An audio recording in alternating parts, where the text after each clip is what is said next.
যাদবের সঙ্গে ভিতরে যায়। ডাইনে বাড়ির ভাঙা অংশে স্তূপ, তার পিছনে সাহাদের 10 বছরের পরিত্যক্ত ভিটা। ভারী কাষ্ঠের জীর্ণ কপাটে যাদব লাঠি ঠোকেন। ভিতর হইতে সাড়া লইয়া পাগল দিদি দরজা খুলিয়া বলেন, আজ ফিরিল কেন গো? শশী এসো নাকি সাথে? এসো এসো এসো, ভিতরে এসো, ভিতরে এসো। মুখে একটাও দাঁত নাই, তোবড়ানো গাল, পাকা চুল। পাগল দিদিকে যাদবের চেয়েও বুড়ো দেখায়। পিঠটাও পাগল দিদির একটু বাকিয়া গিয়াছে, তবু শীর্ণ জরাগ্রস্ত দেহে ক্ষীণ প্রাণটুকু লইয়া পাগল দিদি ফোকলা মুখে অনবরত হাসেন। এই ভাঙা বাড়ি, ডোবা জঙ্গল ভরা এই গাউদিয়া গ্রাম, এখানে তাহার বার্ধক্যপীড়িত জীবন সব যেন কৌতুকময়। ঘনানো মৃত্যুর স্বাদে পাগল দিদি কৌতুকময়। শশী বসিলে চিবুক ধরিয়া বলেন, বড়কর্তা বাড়ি ছিল না, জানতে না বুঝি ছোট কর্তা? এলে না কেন গো? দূরে শাড়িটি পরে চুলটি বেঁধে কোনে বউটি সেজে যে বসেছিলাম তোমার জন্য। আঙুরগুলি যাদব ব্যাগে ভরিয়া আনিয়াছেন। বাহির করিয়া দেখা গেল চাপ লাগিয়া অর্ধেক ফল গলিয়া গিয়াছে। ব্যাগে একটি জামা, দুখানা কাপড়, গামছা এইসব ছিল। আঙুরের রসে সব ভিজিয়া গিয়াছে। যাদব অপ্রতিভ হইয়া হাসেন। পাগলদিদি বলেন, দেখো দেখো দাদা বুড়ো বুদ্ধি, ব্যাগে ভরে ফল এনেছে। কেন গামছাখানা খুলে বেঁধে আনতে পারলে না? পাগল দিদিও হাসেন। মুখের চামড়া কুঞ্চিত হইয়া হাজার রেখার সৃষ্টি হইয়া যায়। আঙ্গুর খাইতে খাইতে শশী পাগল দিদির মুখখানা নিরুবি দেখিতে থাকে। রেখাগুলিকে তাহার হয় কালের অঙ্কিত চিহ্ন, সাংকেতিক ইতিহাস। কি জীবন ছিল পাগল দিদির যৌবনে! শশী তখন জন্মে নাই। নুজ্জ বিশীর্ণ দেহটি তখন সুঠাম ছিল। মুখে টান করা ত্বকে তখন লাবণ্য ছিল। কেমন ছিল তখন পাগল দিদি! মুখের রেখায় আজ কি তাহা সে পড়িতে পারিবে? গুছানো সংসার পাগল দিদির। উপুর করা বাসনগুলি সাজানো, হাঁড়ি কলসির মুখগুলি ঢাকা, আম কাঠের সিন্দুকটার গায়ে ধৌত পরিচ্ছন্নতা, পিল সুজে দীপটির শিখা উজ্জ্বল। এখনো ধূপের মৃদুগন্ধ, আবহাওয়ার অমায়িকতা যেন নিঃশ্বাসে গ্রহণ করা যায়। ভাগা হাটে যে বিষণ্ণ স্তব্ধতা ঘনাইয়া থাকে, এটা নয়। এ ঘরে বহু যুগ ধরিয়া যেন মানুষের জ্বালা করা বেদনার হুল্লা প্রবেশ করে নাই। এ ঘরে জীবন লইয়া কেহ যেন কোনোদিন পরিচয় করিয়া বাঁচে নাই। আজীবন শুধু ঘুমাইয়া এ ঘরকে কে যেন ঘুম পাড়াইয়া রাখিয়াছে। বড় ভালো লাগে শশীর। সে তো ডাক্তার, আহত রুগ্নদের সঙ্গে তার সারাদিনের কারবার। দিন ভরিয়া তাহার শুধু মাটি ছোঁয়া বাস্তবতা। শান্ত মনে সন্ধ্যার জনহীন মন্দিরে বসার মতো বুড়ো বুড়ির এই নিড়ে সে শান্তি বোধ করে। শুধু আজ নয়, এখানে আসিলেই তাহার মন যেন জুড়াইয়া যায়।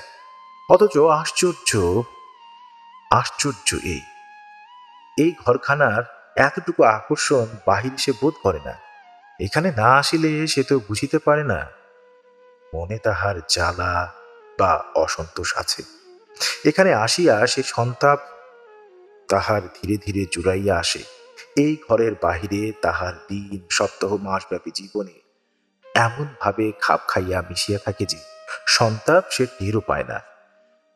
মতির জন্য পাত্র দেখিতে গিয়া খালের ধারে বট গাছের তলে হারু ঘোষ অপঘাতে প্রাণ দিয়াছিল।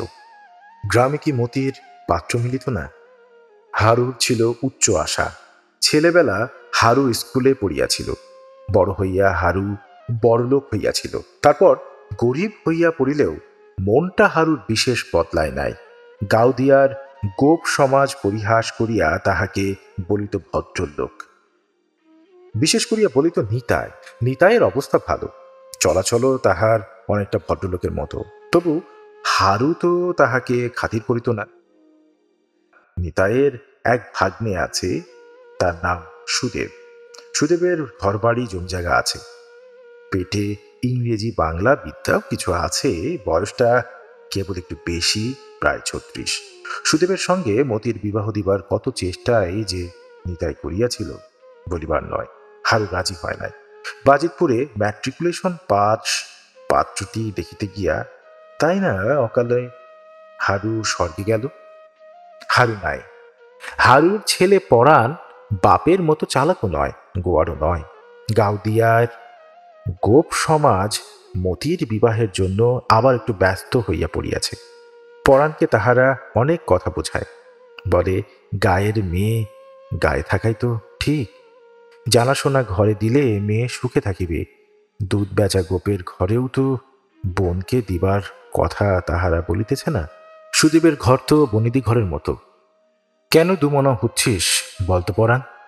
বাজিতপুরের ছেলেটা তো ফসকে গেছে। সুদীপের সঙ্গে মতির বিবাহ। রসালো ফলের মতো অমন কোমল রং যে মতির, প্রতিমার মতো অমন নিখুঁত মুখ। প্রস্তাবটা পরাণের পছন্দ হয় না, কিন্তু অত লোকের কাছে স্পষ্ট না বলিবার মতো মনের জোরও তাহার নাই। নিমরাজি হইয়া সে বলিয়াছে, বাড়িতে আর শশীর মত থাকিলে সে আপত্তি করিবে না। শশীর মতামতের প্রশ্নটা তাহারা পছন্দ করে নাই। নিতাই হাসিয়া বলিয়াছে, ছোটবাবু লোক ভালো, কিন্তু নিজের সমাজে হিতৌষী গণ্যমান্য লোক থাকতে ছোটবাবুকে মুরব্বী ঠাউরালে পরাণ। ঘরের কথায় পরকে ডাকলে। আজ একজন বলিয়াছে, ছোটবাবু হরদম আসেন যান না বটে। এ কথা পছন্দ করে নাই পরম। দুপক্ষের অপছন্দ শেষ পর্যন্ত কিসে গিয়া ঠেকিত বলা যায় না, কিন্তু হারুর আকস্মিক মৃত্যুর পর পরাণ বড় দমিয়া গিয়াছিল। কলহ না করিয়া বাড়িতে অসুখের ছুতা দিয়া সে উঠিয়া আসিয়াছে। মতির জ্বর কিন্তু কমিয়া গিয়াছে। বর্ষার গোড়ার দিকে তাহাকে ম্যালেরিয়ায় ধরিয়াছিল। কয়েকদিন ভালো থাকিয়াছে, আবার কাঁপিতে কাঁপিতে পড়িয়াছে জ্বরে। শশীর দামি কুইনাইন জ্বরটা একেবারে ঠেকাইতে পারে নাই। এবার গা ফুলিয়া কয়েকবার তাহাকে ওষুধ দিয়া শশী আশ্বাস দিয়াছে আর জ্বর হইবে না। জ্বরে ভুগিয়া মতির বিশেষ ক্ষতি হইয়াছে মনে হয় না। ম্যালেরিয়া ধরিবার আগে হঠাৎ সে মোটা হইতে আরম্ভ করিয়াছিল। মাঝে মাঝে জ্বর পড়িয়া এটা বন্ধ হইয়া গিয়াছে। মতির সুন্দর গড়নটি চর্বিতে ঢাকিয়া গেলে বড় আফসোসের কথা হইত। এখনো প্রতি সপ্তাহে মতিকে শশী একটা করিয়া ইঞ্জেকশন দেয়। সকালে বাড়িতে যে কজন রোগী আসে তাহাদের ব্যবস্থা করিয়া কালো ব্যাগটি হাতে করিয়া সে যখন হারু ঘোষের বাড়ি যায়, হয়তো তখন বেলা হইয়াছে। সমস্ত উঠান ভরিয়া গিয়াছে রোদে। মতির ভীত শুকনো মুখ দেখিয়া শশী হাসিয়া বলে,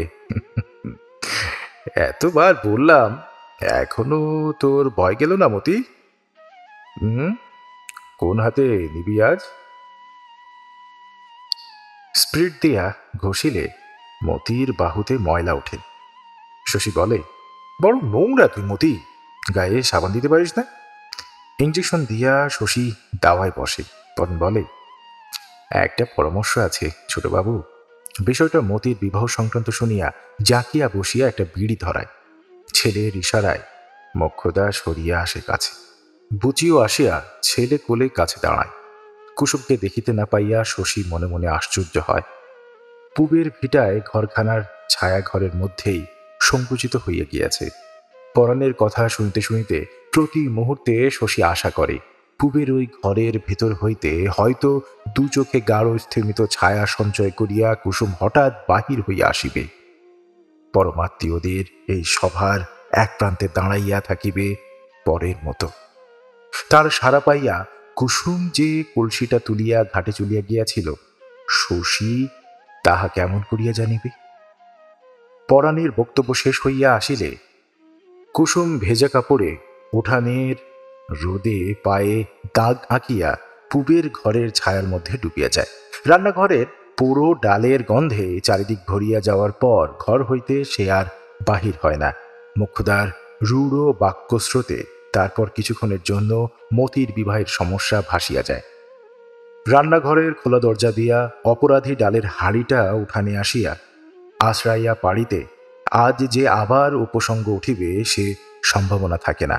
শশী ভাবে, সকলের কাছে কত বকবকি বউটা না জানি শুনিবে। মোক্ষদা, বুচি, মতি সকলেই হৈ হৈ করে। ও ঘর হইতে মোষ পিসি চেঁচায়, কি হলো রে বুচি, কি হলো রে মতি? চুপ করিয়া থাকে শশী। সকলকে চুপ করাইতে গিয়া পরাণ হল্লা আরো বাড়ায়। কিন্তু কি নির্বিকার কুসুম! রাগের মাথায় ডালের হাড়িটা যে উঠানে ছুড়িয়া দিয়াছে, সে হাসি মুখে বাহিরে আসে, দাঁড়ায় শশীর সামনে, বলে, জ্বর এলো নাকি? দেখুন দেখি ছোটবাবু। শশী নাড়ি ধরিয়া বলে, জ্বর আসেনি বউ, মাথা ধরেছে যে। কতক্ষণ ধরে জলে ডুবেছ তুমি জানো? মাথার দোষ কি? কুসুম মাথা নাড়িয়া বলে, ওহ, আমার ঠিক জ্বর আসছে, আমি গিয়ে শুলাম। যা লোমতি, আজ তুই রাত বিজা। কুসুম ঘরে গিয়া শুইয়া পড়ে, কিন্তু শুইয়া কেন থাকিতে পারিবে এই চঞ্চলা নারী? খানিক পরে উঠিয়া আসিয়া না বলিতেই পরাণকে এক সিলিম তামাক দিয়া সে অদূরে বসিয়া পড়ে। সুদেবের সঙ্গে মতির বিবাহের শশীর মত নাই শুনিয়া বলে, কেন গো ছোটবাবু, সুদেব পাত্র কি এমন মন্দ? পুরুষ মানুষের আবার বয়স, সতীন কাটা তো নেই, ঘরে পয়সা আছে লোকটার, মেয়ে সুখে থাকবে। শশী বলে, হারু কাকার অমত ছিল, সেটা তো ভাবতে হবে বউ। কুসুম বলে, তিনি স্বজ্ঞে গেছেন। আর কিছু কুসুম বলে না। শশী তাহাকে বুঝাইবার চেষ্টা করে, সুদেব ভালো লোক নয়, মতির সঙ্গে সুদেবের মানায় না। কুসুম বোঝে কিনা কে জানে। মোক্ষদার খর দৃষ্টিপাতে মাথায় ঘোমটা আর একটু টানিয়া নিয়া নিশ্চল প্রতিমার মতো বসিয়া থাকে। শশী বাড়ি যাওয়ার জন্য উঠিলে সে আবার মুখ খোলে, বলে, পিসিকে একবার দেখে যান ছোটবাবু, বুড়ি কাঁদতে নেগেছে।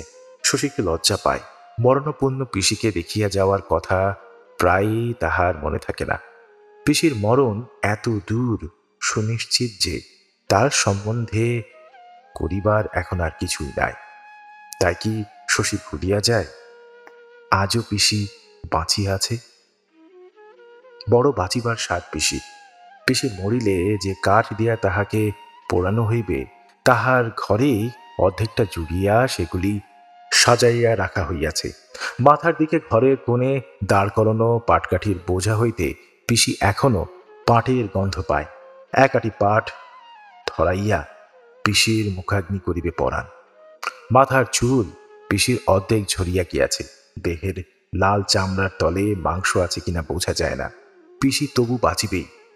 চুপি চুপি সে শশীকে বলে, ও বাবা শশী, এই বই দেখে ওষুধ দিও বাবা, এই দামি ওষুধ দিও। হ্যাঁ, এই দামের জন্য ভেবো না বাবা, সেরে উঠি ওষুধের দাম তোমায় আমি মিটিয়ে দেব। বলে, আমার যা কিছু আছে সব তোমাকে দিয়ে যাব, হ্যাঁ, তুমি ভালো করে আমার চিকিৎসা করো। তবু শশী প্রায় ভুলিয়া যায় পিসি বাঁচিয়া আছে। ইঞ্জেকশন দিবার সময় প্রত্যেকবার শশী মতিকে বলিয়াছে, আর তোর জ্বর হবে না মতি। শশীর আশ্বাস সত্য হইলে এবছরের মতো মতিকে ম্যালেরিয়া ছাড়িয়াছে। ওদিকে যামিনী কবিরাজের বউ শশী, যাহাকে সেন দিদি বলিয়া ডাকে, পড়িয়াছে জ্বরে। যামিনী বিখ্যাত কবিরাজ, বহু দূরবর্তী গ্রামে তাহাকে চিকিৎসার জন্য ডাকা হয়। সিদ্ধির পাতা মিশাল দিয়া যামিনী যে চব্বন প্রাশ প্রস্তুত করে, তাহা নিয়মিত সেবন করিলে বৃদ্ধের দেহে যুবার ন্যায় শক্তির সঞ্চার হয়। মরিয়া গেলেও যামিনীর মকরধ্বজ রোগীর দেহে জীবন আনি দিতে পারে। তারপর এই জীবনকে ধরিয়া রাখিবার জন্য যামিনী আদি ও অকৃত্রিম আবিষ্কার মহাকপিলাদি বাটিয়া সেবন করা বিধেয়। এই বটিকা প্রস্তুত করিতে 3 রাত্রি সময় লাগে। ইহা কখনো প্রস্তুত হইয়া থাকে না, কারণ তৈরি করিয়া রাখিলে এই মহা তেজস্কর ওষুধের গুণ সূর্যরশ্মির আকর্ষণ করিয়া লয়। সুতরাং যামিনীর মকরধ্বজের তেজে মৃতদেহে জীবন সঞ্চার হইলেও মহাকপিলাদি বাটিকার অভাবে প্রাণটুকু যে সব সময় টিকিয়া আছে এমন নয়। কিন্তু সে অপরাধ কি যামিনীর? রোগীর কপাল। মহাকপিলাদি বাটিকা তৈরি করিতে করিতে মৃত রোগীর পুনরায় মরিয়া যাইবে বলিয়া যামিনী তাহার বিখ্যাত ও বিশিষ্ট মকরধ্বজও ব্যবহার করে না। বলে, লাভ কি হবে বাপু? মহা কপিলাদি বাটিকা তো প্রস্তুত নেই। রোগীকে না হয় বাঁচালাম, তারপর 3 দিন টেকাবো কি দিয়ে? মৃতকে যামিনীর এক লহমার জীবন দান কেহ কখনো দেখে নাই, তবু লোকে বিশ্বাস করে। একজন দুজন নয়, অনেকে। যামিনী কবিরাজের বউ কিন্তু কখনো স্বামীর ওষুধ খায় না। অসুখ করিলে এতকাল সে বিনা চিকিৎসাতেই ভালো হইয়াছে, এবার জ্বরে পড়িয়া শশীকে ডাকিয়া পাঠাইল। গোপাল তখন বাড়িতে ছিল। শশীর হইয়া বলিয়া দিল, বলকে যাচ্ছে। তারপর শশীকে যাইতে নিষেধ করিয়া দিল। শশী বলিল, কেন যাব না, কেন?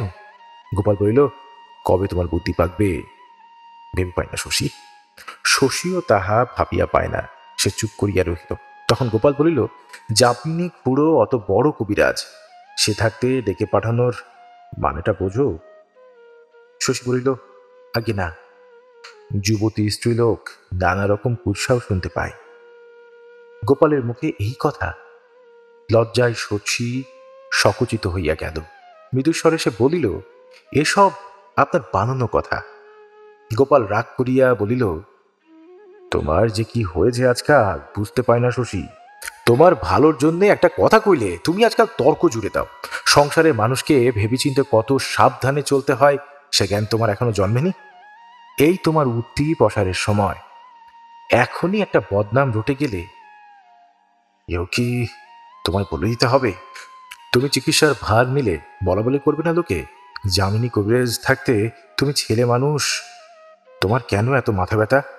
সবার বাড়িতে মেয়ে ছেলে থাকে, এরপর কে আর ডাকবে তোমায়?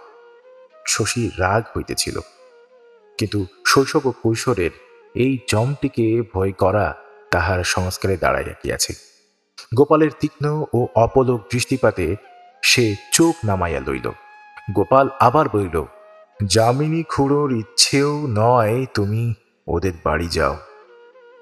শশীর নীরবতায় গোপাল খুশি হইয়াছে। বয়স্ক উপযুক্ত সন্তানকে বশ করা জগতে এত বড় জয় আর নাই। আজকাল নানা ছোট বড় ব্যাপারে শশীর সঙ্গে গোপালের সংঘর্ষ বাধিতেছিল। কলহ বিবাদ নয়, তর্ক ও মতান্তর, আদেশ ও অবদ্ধতার বিরোধ। আজ তবে শশী বুঝিতে পারিয়াছে, সাংসারিক বুদ্ধিতে বাপের চেয়ে সে ঢের বেশি কাঁচা। গোপাল এখনো তাহাকে পরিচালনা করিতে পারে। গোপাল আরো অনেক কথা বলিল, শশী নীরবে শুনিয়া গেল। শেষে তাহার কঠিন মুখের ভাব দেখিয়া আর কিছু বলা ভালো না মনে করিয়া গোপাল থামিল।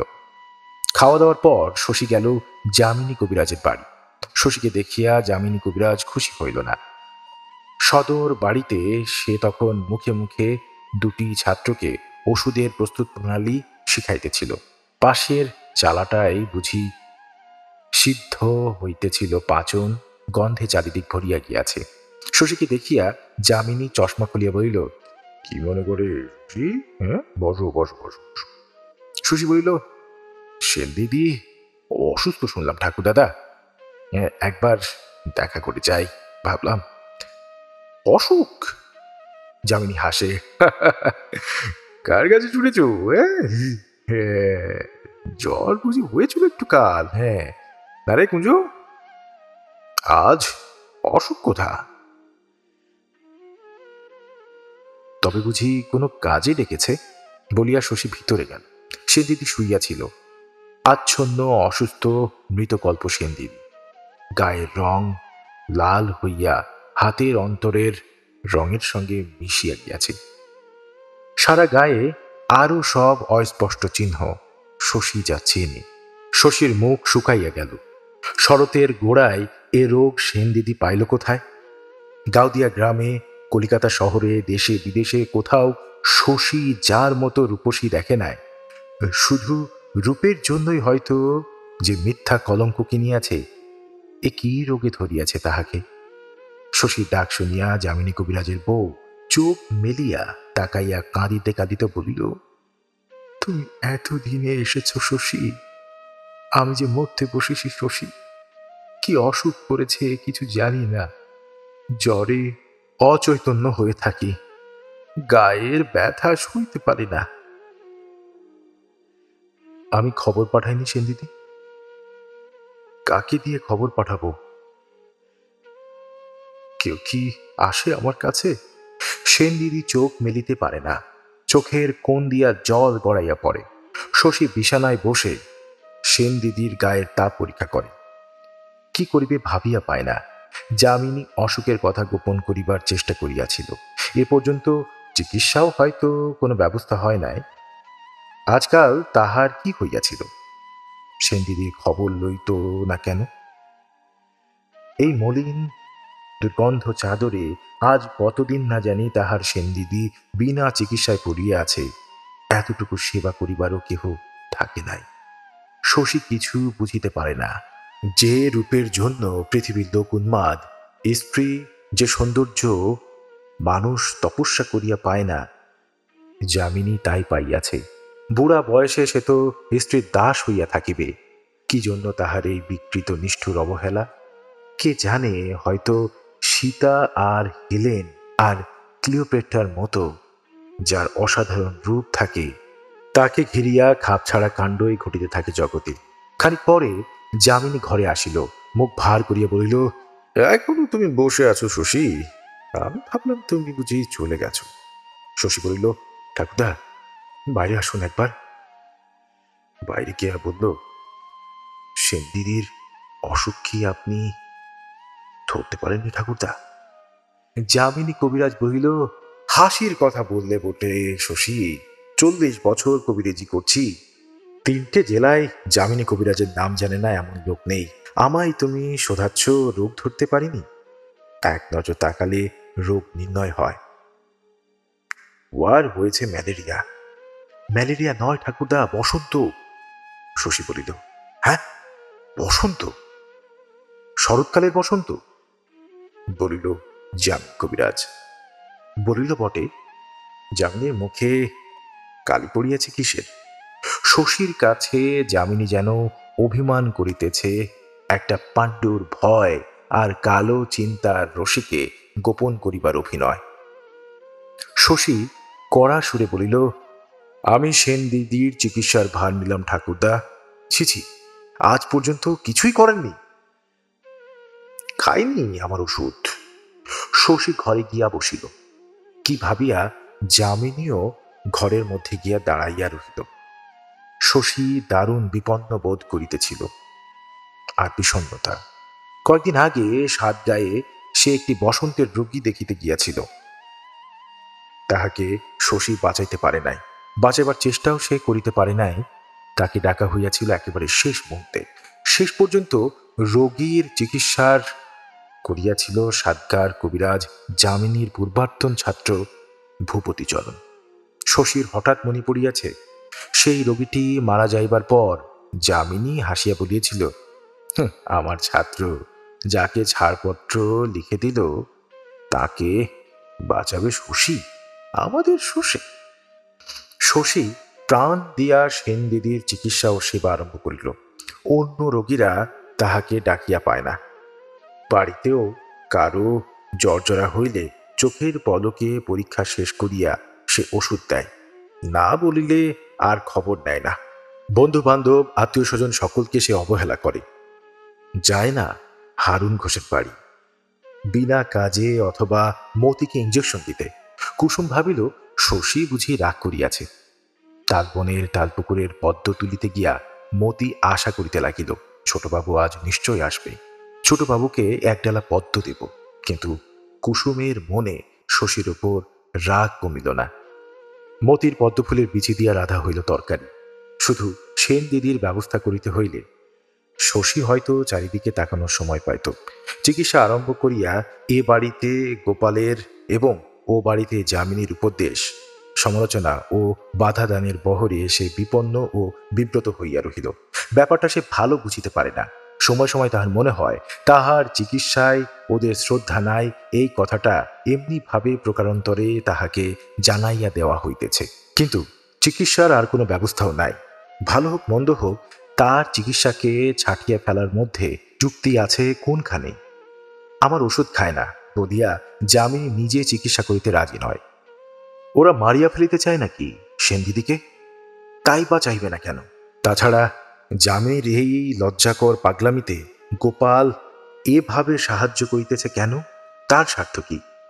ব্যাপার যত রহস্যময়ী হোক, শশী একা সেনদিদির 3টি জমের সঙ্গে লড়াই করিতে লাগিল। জামিনকে সে জিজ্ঞাসা করে, বড় গোল শিশির ওষুধ কি হলো ঠাকুরদা? যামিনী বলে, 3 দাগ ছিল না, খাইয়ে দিয়েছি। কি যে সব ওষুধ তোমার শশী, সব ওষুধে হয় মদ নয় সিরাপের গন্ধ। শশী সভয়ে বলে, খাইয়ে দিয়েছেন? গোল শিশির ওষুধটা খাইয়ে দিয়েছেন? তা দিলাম বই কি, ছটপট করছিল দেখে ভাবলাম তোমার রোগী তোমার ওষুধ দিই খাইয়ে। শশী রাগ করিয়া বলে, রোগী আমার নয় ঠাকুরদা, আমি চলিলাম, আপনার যা খুশি করুন।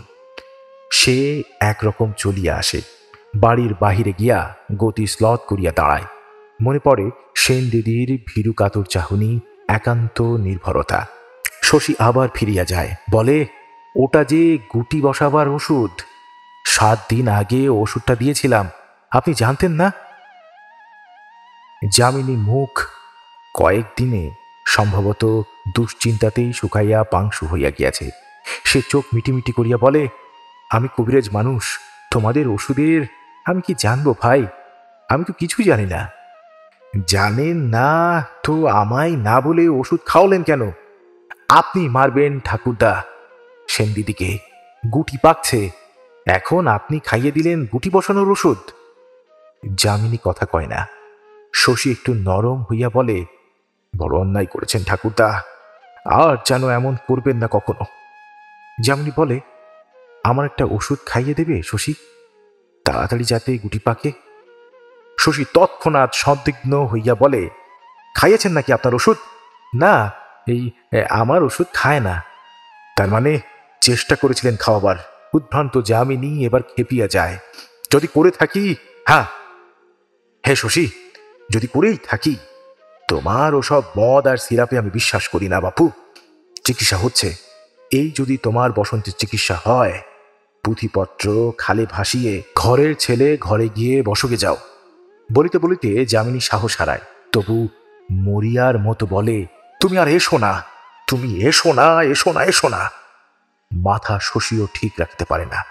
গোড়া থেকে আপনি যা সব কাণ্ড করছেন ঠাকুরদা, পুলিশ ডাকলে আপনার 10 বছরের জেল হয়। যামিনী বিবর্ণ মুখে বলে, কি করলাম আমি? চিকিৎসা হচ্ছে তোমার, আমি তো একটা বড়িও খাওয়াইনি আমার। শশী আর কথা কাটাকাটি করে না। এ পাগলের সঙ্গে ঝগড়া করিয়া লাভ কি? এ কি কলহের সময় ঠাকুরদা? কলহ কে করছে বাপু? জ্ঞান হইলে যামিনী কবিরাজের বউ বলে, ঘরে কি শশী? কে, কার সঙ্গে কথা কইছ? চোখে সে দেখিতে পায় না, চোখ দুটি বন্ধ হইয়া গিয়াছে। যামিনী ঘরে আসিয়া শুনিলে উতলা হইয়া ওঠে। ওকে যেতে বলো শশী, যেতে বলো ওকে, আমাকে ও বিষ খাইয়ে মারবে। যাও না তুমি এ ঘর থেকে, চলে যাও, যাও না, যাও। যামিনী চলিয়া গেলে বলে, বাঁচব তো শশী? বাঁচবি বই কি? সেন দিদি খুশি হয়, খানিক্ষণ চুপ করিয়া পড়িয়া থাকে। শশী কি জানে না কি অসহ্য তাহার যন্ত্রণা? সেন দিদি সহ্য শক্তি দেখিয়া বিস্ময় মানে শশী। নালিশ নাই, কাতরানি নাই, মাঝে মাঝে শুধু জিজ্ঞাসা করে, বাঁচিবি কিনা। সেন দিদি বলে, এত ঘাটাঘাটি করছো, তোমার তো ভয় নেই বাবা? কিসের ভয়? 6 মাস আগে টিকে নিয়েছি। তখন সেন দিদি বলে, ধরতে গেলে তুমি তো আমার ছেলেই, পেটের ছেলের চেয়ে তোমাকে আমি বেশি ভালোবাসি শশী। কথাটা শশীকে বিচলিত করিয়া দেয়। সেন দিদি যে তাকে ভালোবাসে সে তা জানে 12 বছর বয়স হইতে। কথাটা বলিবার ভঙ্গি তাহাকে অভিভূত করিয়া রাখে। কেমন একটা বালকত্বের অনুভূতি হয় এক অসুস্থা গ্রাম্য নারীর আবেগপূর্ণ কথায়। পেটের ছেলের চেয়ে ভালোবাসে, এ কথার অর্থ কি? সেন দিদির তো ছেলে মেয়ে হয় নাই কখনো। একদিন সেন দিদি শিওরে সারা রাত জাগিয়া ভোরবেলা বাড়ি ফেরার সময় বাড়ির সামনে শিউলি গাছটার তলায় মতিকে শশী ফুল কুড়াইতে দেখিল। শশী যায় না বলিয়া মতি বুঝি ব্যাপার বুঝিতে আসিয়াছে। শিউলি গাছটা ঝাঁকিয়া ফুল ঝরাইয়া দিয়া শশী জিজ্ঞাসা করিল, তুই কবে টিকে নিয়েছিলি রে মতি? টিকে নিইনি তো। নিসনি? কেন? টিকে নিতে কি হয়েছিল? দাঁড়া, আজ তোদের বাড়ি শুদ্ধ সকলকে টিকে দিয়ে আসবো। পাড়ায় বসন্ত হয়েছে, খবর রাখিস। মতি অবিশ্বাসের হাসি হাসিয়া বলিল, টিকে নিলে কি হবে? মা, সে তো কার কৃপা, হবার হলে হবেই গো ছোটবাবু, হবেই। তোর মাথা হবে। শিশিরে এক পশলা বৃষ্টির মতো চারদিক ভিজিয়ে আছে। মতির বিবন্ন পাড় শাড়ির আধ ভেজা কাপড়ের মতো কোমল দেখাইতেছিল। শশীর মনে হয় শাড়ির নমনীয় স্পর্শে মতি ভারী আরাম পাইতেছে। সকালবেলা রাত জাগা চোখে মতিকে যেন তার বয়সের চেয়ে অনেক বড় মনে হতে লাগিল। ওকে দেখিতে দেখিতে সকালবেলা বিড়ি টানার আলস্য আরো মিষ্টি লাগিল শশী। মতি বলিতেছিল, বউ বলে আপনি সাহেব মানুষ, ঠাকুর দেবতা মানেন না, সত্যি ছোটবাবু? না, সত্যি নয়, ঠাকুর দেবতা খুব মানি। শুনিয়া মতি যেন স্বস্তি পাইল। বউ আপনার নামে যা তা বলে। হ্যাঁ, কি বলে? মতি মুচকাইয়া হাসিল। কত কি বলে। শশী হাসিয়া বলিল, তুইও তো বলিস মতি। পরাণের বউ হয়তো তোর কাছ থেকেই বলতে শিখেছে। মতির মুখ শুকাইয়া গেল। আমি আপনার নামে বলি?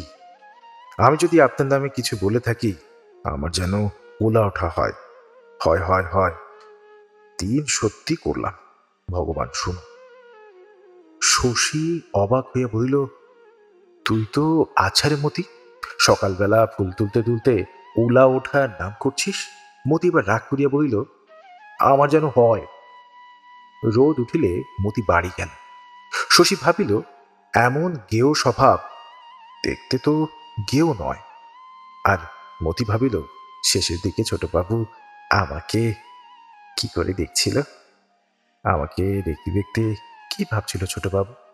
হারু ঘোষের বাড়ির সামনে বেগুন গাছগুলি এমন সতেজ।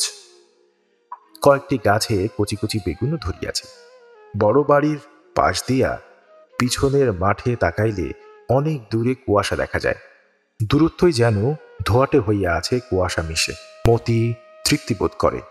সকালবেলার সোনেনের রোদে তাহার চোখের সীমানার গ্রামখানি দেখিতে অপূর্ব হইয়া উঠিয়াছে বলিয়া নয়, প্রকৃতিকে, তাদের এই গ্রামের প্রকৃতিকে মতি এত বেশি করিয়া চেনে যে আকাশের রামধনু ছাড়া তাহার চোখ তাহার মন কোথাও রং খুঁজিয়া পায় না। নাকের সামনে কচি কিশলয়ের মৃদু হিন্দল কোনো কাঁচা মনকে দোল দেয় কে জানে। মতির মনকে দেয় না। সর্বাঙ্গের শুভ্রতায় তাল গাছের রহস্যময় ছায়া মাখিয়া মাখিয়া তাল পুকুরের গভীর কালো জলে হাঁস সাঁতার দেয়। তাদের গায়ে ঠেকিয়া লাল ও সাদা শাপলাগুলি জলে ডুবিয়া ভাসিয়া ওঠে। চারিদিকের তীর ভরিয়া কলমি শাকের ফুলগুলি বাতাসে যেন কেমন করিতে থাকে।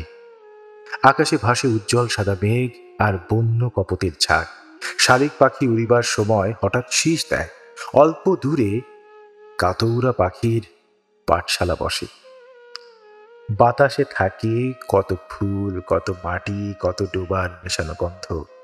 মতি কিছু দেখে না, কিছু শোনে না, কিছু শোকে না।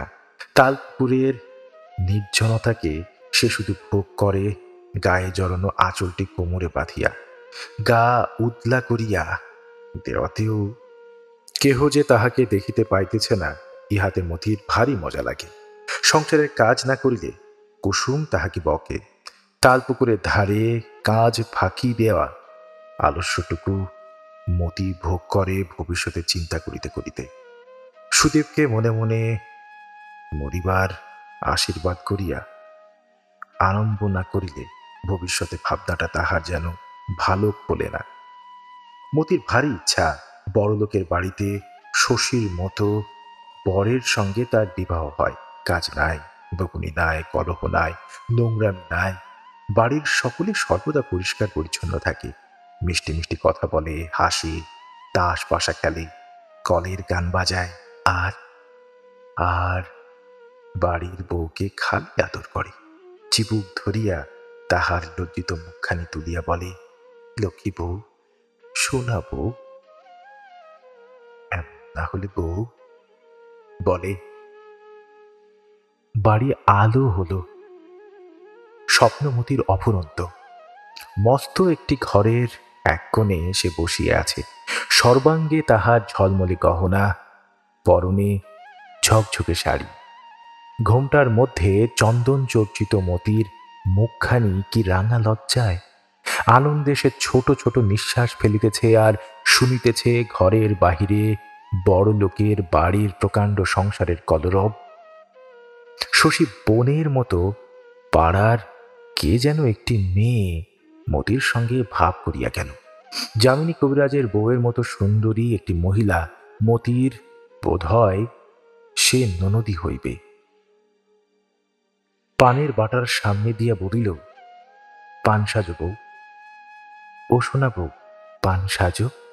তারপরে কে বলিল, বৌমাকে খেতে দে তোরা, কেউ একজন। যেই বলুক, তাল পুকুরের ধারে প্রকৃতির মহোৎসব হইতে বাড়ি ফেরার সময় মতির আবার তীব্রভাবে ইচ্ছা করে সুদেব ব্যাটা মরিয়া যাক। কুসুমের সঙ্গে আজকাল প্রায়ই ঝগড়া বাঁধে মতির। সকলের অগোচরে মতিকে কুসুম শশীর কথা তুলিয়া অন্যায় পরিহাস করিতে আরম্ভ করিয়াছে। বলে, শরীর খারাপ লাগছে মতি, তাই চুপ করে বসে রয়েছিস? আহা ষাট, ছোটবাবুকে ডাকবো, পরীক্ষা করে ওষুধ দেবে। মতি বলে, কেন কেন লাগতে এলি বউ? তোর আমি কি করেছি? কুসুম বলে, চোখ ছলছল করছে,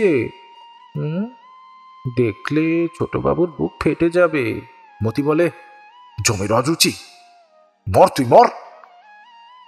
কুসুম তবু বলে, জানিস লো মতি, রাতে তোর কথা ভেবে ছোটবাবুর ঘুম হয় না, বসে বসে মালা জপ করে মতি মতি মতি। সুদীপের সঙ্গে তোর নিকে হয়ে গেলে ছোটবাবু তাল পুকুরে ডুবে আত্মহত্যা করবে। তুই তাল পুকুরে ডুবে মর, মরে শাকচুন্নি হয়ে থাক। মতি স্থান ত্যাগ করিতে যায়। কুসুমের সঙ্গে সে কথাই পারিবে কেন? কুসুম তাহাকে রেহাই দেয় না।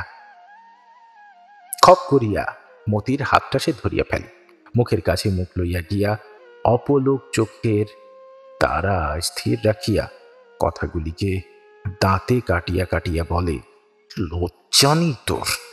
এত বড় ধেরে মেয়ে, লজ্জা নেই তোর? পেটে ভাত জোটে না, গয়লার মুখ্য মেয়ে তুই। ছোটবাবুর তুলনায় তুই ছোট লোক ছাড়া কি? অত তোর পাকামি কিসে? অমনি করিস বলেই তো বিরক্ত হয়ে ছোটবাবু আর আসেন। তারপর মতি কুসুমের হাত দেয় কামড়াইয়া, তাহাকে ছাড়িয়া দিয়া দংশিত হাতখানা ঘুরাইয়া ফিরাইয়া কুসুম দাঁতের দাগগুলি ভালো করিয়া দেখে। কামড়ালি? আমাকে তুই কামড়ালি? দাঁড়া, তোর আমি কি করি দেখ। কি করিবে? কুসুম তাহার কি করিবে? বুক দুরু দুরু করে মতির। ছোটবাবুকে যদি বলিয়া দেয়?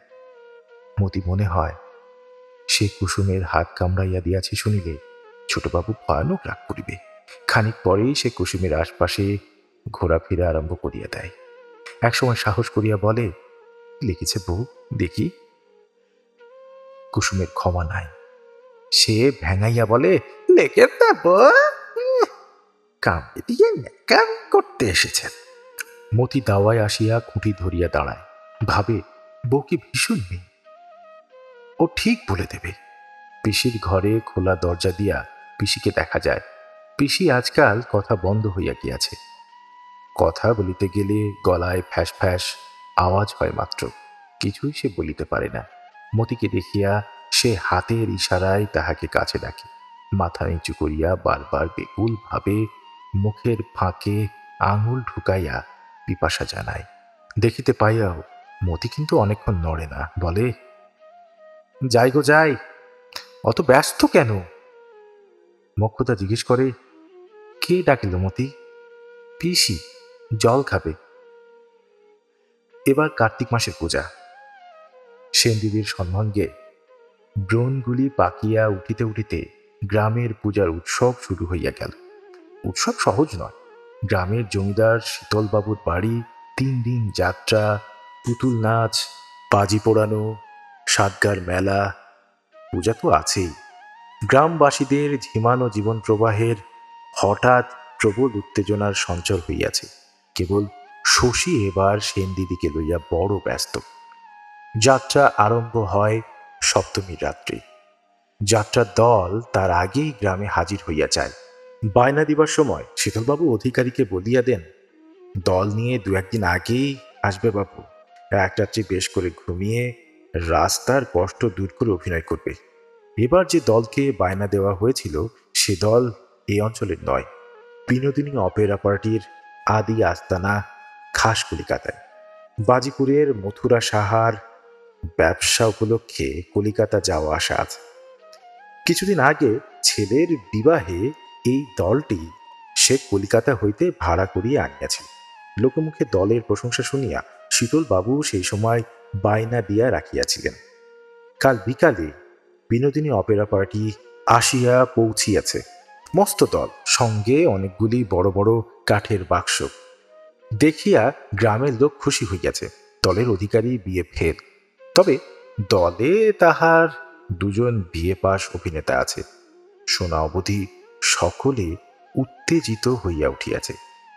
থিয়েটার, হ্যাঁ, যাত্রা, অপেরা পার্টি নাম যে, তাই ভালো, যাত্রাই ভালো। সাতগার কাছারি বাড়িটা সাফ করিয়া যাত্রাওয়ালাদের থাকিতে দেওয়া হইয়াছিল। দলের সকলের মশারি নাই, কুমুদের আছে। রাত্রে তার ঘুম মন্দ হয় নাই। সকালে উঠিয়া সে শশীর সঙ্গে দেখা করিতে আসিল। শশী অবাক হইয়া বলিল, তুই কুমুদ? কুমুদ হাসিয়া বলিল, না রে, আমি প্রবীর। শশী বুঝিতে পারে না, প্রবীর কি? প্রবীর? গ্রামে বিনোদিনী অপেরা পার্টি এলো। চারিদিকে হইচই পড়ে গেল। খবর পাসনি? তুই যাত্রা দলের সঙ্গে এসেছিস কুমুদ? তুই যাত্রা করিস? কথাটা বিশ্বাস করিতে এত বিস্ময় বোধ হয়। কুমুদ বলিয়া গিয়াছে, মুখে আর সে জ্যোতি নাই, চুলে সেই অন্য মনস্ক বিদ্রোহ নাই। অত সকালেও কুমুদ কিছু প্রসাধন সারিয়া তবে দেখা করিতে আসিয়াছে। তবু যতই বদলা, এই তো সেই কুমুদ। মানে বই না দেখিয়া যে একদিন তাহাকে ক্লাসের কাব্য সঞ্চয়নে শেলীর 2 বদ্ধ কবিতা বুঝাইয়া দিয়াছিল, মোনালিসার হাসি ব্যাখ্যা করিয়াছিল। কুমুদ বলিল, করি বই কি যাত্রা, প্রবীর সাজি, লক্ষণ সাজি, চন্দ্রকেতু সাজি, আর কত কি সাজি। গলা ফাটিয়ে বলি, 700 মেডেল পেয়েছি।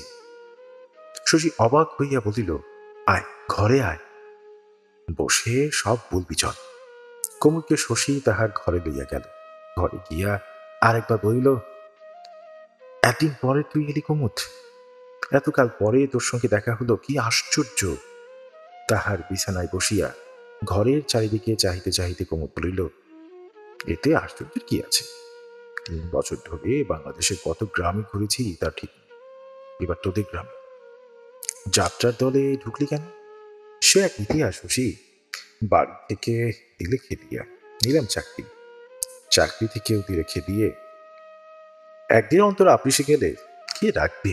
ঘুরতে ঘুরতে বহরমপুরে বিনোদিনী অপেরা পার্টির যাত্রা শোনে অধিকারীর সঙ্গে ভাব জমালাম। অধিকারী লোক ভালো রে শশী, পরীক্ষা করে 70 টাকা মাইনে দিলে দলে 2-4টে সেনাপতির পাঠ করে গলা খুলল। খুব আবেগ ভরে চেঁচাতে শিখলাম। 1 বছরের মধ্যে মেন অ্যাক্টর, 80 টাকা মাইনে দেয়। মাসে 8টার বেশি পালা হলে পালা পিছু 5 টাকা করে বোনাস। দলে আমার খাতির কত? কুমুদ হাসিল। গ্র্যান্ড সাকসেস, হ্যাঁ? শশী হাসিল, তুই শেষে যাত্রা করবি? এ কথা ভাবতেও পারতাম না কুমুদ। আমিও কি ভাবতে পারতাম? তখন আকস্মিক কথার অনটনে শশী বলিল, আজ তুই এখানে খাবি ভাই, সারাদিন থাকবি। কুমুদ বলিল, বেশ। মনে মনে শশী ভারী খুশি হইয়াছিল। এতকাল পরে কুমুদের সঙ্গে দেখা হইয়াছে, শুধু এই জন্য নয়, কুমুদ নামিয়া আসিয়াছে বলিয়া। কুমুদের সেই অন্যমনস্ক সরল ঔদ্ধত্য নাই। নিজেকে সংসারের আর সকলের চেয়ে স্বতন্ত্র, সকলের চেয়ে বড় মনে করিতে সে ভুলিয়া গিয়াছে। এটুকু শশী প্রথম হইতেই টের পাইতেছিল। কুমুদের কাছে নিজেকে তাহার চিরদিন ছোট মনে হইয়াছে, তুচ্ছ মনে হইয়াছে। কুমুদের অন্যায়ের ইতিহাসগুলি শুনিয়া পর্যন্ত ঈর্ষার সঙ্গে তাহার মনে হইয়াছে, এত সাহস, এত মনে জোর, এতখানি তেজ তাহার নাই। এরকম অসাধারণ ব্যক্তিত্বের অভাবে জীবনটাই বৃথা গেল তাহার। আজ কুমুদের মৃদু অস্বস্তি, চেষ্টা করার সহজ ব্যবহার এবং একেবারে যাত্রা দলের অধপতন তাহাকে যেন শশীর চেয়েও নিচে নামাইয়া দিয়াছে। বন্ধুকে আর শশীর গুরুজন মনে হইতেছে না। কুমুদ বলিল, তোর ঘরখানা বেশ সাজানো, গ্রামে থেকে গেও বনে যাসনি দেখছি। সে আবার একটু হাসিল। তাহার পূর্বের হাসির সঙ্গে তুলনা করিয়া এ হাসিকে শশী মনে হইল ভীরু অপরাধী হাসি। কতকাল ধরে কারো বাড়িতে ঢুকেনি জানি শশী, 4 বছর। পারিবারিক আবহাওয়াটা মুগ্ধ করে দিচ্ছে। বিয়ে করেছিস? না। করিসনি? তোর ঘর দেখে মনে হচ্ছে বউ আছে। ঘর কে গুছিয়েছে রে? বোন? উঠানে যাকে দেখলাম, ও বোন নয়, ভাগ্নি, পিসির মেয়ের মেয়ে। বোন একটা আছে, ছোট, 8 বছর বয়স। গোছানোর বদলে বরং নোংরাই করে দিয়ে যায়। আমার খাটের তলাটা হলো ওর খেলাঘর। তাকে দেখ, পুতুলেরা সার ঘুমাচ্ছে। এইবার ঘুম ভাঙবে। খুকি আসবার সময় হলো। একটু চেষ্টা করে ভাব জমাস। ভারী চালাক মেয়ে, ভারী বুদ্ধি। পড়াচ্ছে কিনা আমি জানি। চটপট শিখছে। সামনের বছর স্কুলে ভর্তি করে দেব। শশী চিন্তিত হইয়া মাথা নাড়ে। দেব বলছি, তবে কিনা ভগবান জানে। বাবার সব পছন্দ নয়। হয়তো বলবেন, ছেলে লেখাপড়া শিখিয়ে হয়েছে অবাধ্য, মেয়ে কি হবেন ঠিক কি, স্কুলে টুলে দিয়ে কাজ নেই বাবু, শেখা না, বাড়িতেই শেখা। কুমুদ শশীর মুখের ভাব লক্ষ্য করিতেছিল। বলিল, বুঝিয়েছিস, আজকাল মেয়েদের স্কুলে না দিলে চলে না। বুঝিয়ে? বাবা কি? বাবা শিখেলে। কথা বদলাইয়া বলিল, ঘর কে গোছায় বলছিলি? লোকের অভাব কি? এ হলো বাংলাদেশ। একজন রোজগার করে, 10 জন খায়। ঘর গোছাবার লোকের অভাব নেই। তবে বন্ধুকে শশী চোখ ঠালিল, নিজের ঘর আমি নিজেই গোছাই। শশীকে যামিনী কবিরাজের বউয়ের কাছে যাইতে হইবে। এই কর্তব্য অবহেলা করিবার উপায় ছিল না। বন্ধুকে খইয়ের মোয়া আর চন্দ্রপলি খাওয়াইয়া শশী বিদায় লইল। গ্রামে পদ্মাপ্রথার শিথিল, কিন্তু সে গ্রামের চেনা মানুষের জন্য। শশীর বাড়ির মেয়েরা সকালবেলা অন্তঃপুরে পাক খায়। কুমুদ উৎসুক দৃষ্টিতে খোলা দরজা দিয়া প্রকাণ্ড সংসারটির গতিবিধি যতটা পারে দেখিতেছিল। খানিক পরে ছোট একটি ছেলে আসিয়া দরজাটা ভেজাইয়া দিয়া গেল। কুমুদ আহত হইয়া ভাবিল, আমি তো ওদের দেখিনি। ওদের কাজ দেখছিলাম যে আমি। সকলে মিলে কি রচনা করছে তাই দেখছিলাম। জামাটি গায়ে দিয়া কুমুদ বেড়াইতে বাহির হইয়া গেল। একটা পরিবারের গোপন মর্মস্পন্দন দেখিয়া ফেলার অপরাধ একা একা অন্তপুরের একটা ঘরে বসিয়া সহ্য করা কঠিন। বাড়ি হইতে বাহির হইয়া পড়িয়া কুমুদের চোখ পড়িল হারু ঘোষের বাড়ির পিছনে তালবনের ওপাশে উঁচু মাটির টিলাটির দিকে। সে সেই দিকে চলিতে আরম্ভ করিল। জীবনে সে যত পুণ্য অর্জন করিয়াছে তার পাপের হিসাবটা আজ এখানকার মতো ধরিয়া তালবনের গভীর নির্জনতায় হঠাৎ তাহার পুরস্কার কে দিল? মানুষের বুদ্ধিতে তাহার বিশ্লেষণ নাই। হয়তো শশীর বাড়ির মেয়েরা অকারণে তাহাকে যে লাঞ্ছনা দিয়াছিল, জীবনের নিরপেক্ষ দেবতা, ভোরের বাতাস, পাখির পদরব আর ঋজু তালগাছগুলির প্রহরায় রক্ষিত যুগান্তরের পুরাতন নিভৃত শান্তির উপলক্ষে ক্ষতিপূরণ করিলেন। এত সহজে সেন্টিমেন্টাল করিয়া দিতে পারে? একটি সুখী পরিবারের অন্তঃপুর ছাড়া পৃথিবীতে এমন স্থান আছে? কুমুদ তাহা জানিত না। এত কি কুমুদ জানিত যে এই অহেতুকী আনন্দ তাহার মৃত্যুরই শেষ ভূমিকা? তালপুকুরের ধারে পৌঁছাইয়া হঠাৎ তাহার মনে হইল কি একটা রাবারের মতো নরম জিনিসে পা পড়িয়াছে। চোখের পলকে হলুদ রঙের নরম জিনিসটা মুখ মাটি হইতে উঠিয়া আসিয়া হাঁটুর কাছে কামড়াইয়া ধরিল। লেজের দিকটা জড়াইয়া গেল তাহার পায়ে। কুমুদ জীবনে কত পাপ করিয়াছে, পরিমাণ তাহার কম নয়। অল্প একটু পুণ্যের কয়েক মিনিট ব্যাপী অসাধারণ পুরস্কারের পর এই তাহার শাস্তি। ঘাড় ধইয়া সাপের মাথাটা কুমুদ হাঁটু হইতে ছাড়াইয়া লইল। সাপ সাপ শুনিয়া আগে আসিল মতি, ভেজা শরীরে শুকনো কাপড়টা কোনো মতে জড়াইয়া। কুসুম ওভাবে ছুটিতে পারে না, তাহার আসিতে দেরি হইল।